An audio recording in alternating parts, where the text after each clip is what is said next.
make sure you have a successful day on the water, you need to prepare properly before you leave the dock.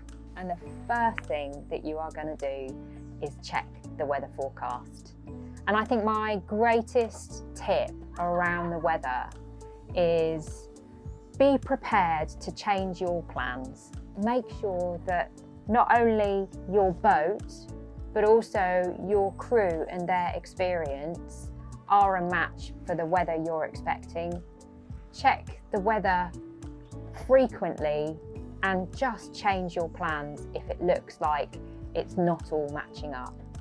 And just remember that, we all go sailing for different reasons. For the sport, we go sailing to challenge ourselves, but we also go sailing to have fun, to spend quality time with friends and family, and to relax. And we want to make sure that every sailing experience is a positive experience, and sometimes making a decision not to go or making a decision not to have such an adventurous passage is the best decision you can make to ensure you have a positive experience. Once you've worked out where you're going and what you're doing, then you need to make sure that the boat is ready to go. There are daily checks that I would always do to the boat.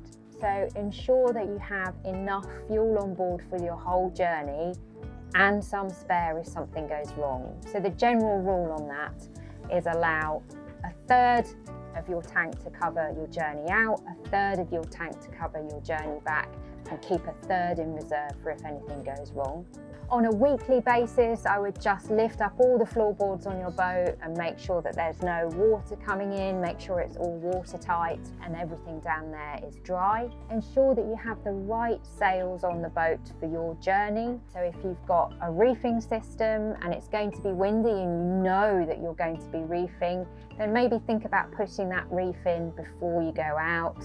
Make sure that the head sail is the right size for the journey that you're going to take. And also just check all of your safety equipment at least every month. So make sure that it's in date, that it's in an accessible place where you can reach it, that all of your crew know how to operate it and what to do in the event of an emergency. After that, then just make sure that your plan for navigation, you've gone through it with at least someone else on the boat, so you know where you're going, you know if there are any safe havens along the way, and any intermediate stops that you want to make. Ensure that you've worked out if there's enough tide to get in, and if there are any restrictions on weather conditions for getting into those places.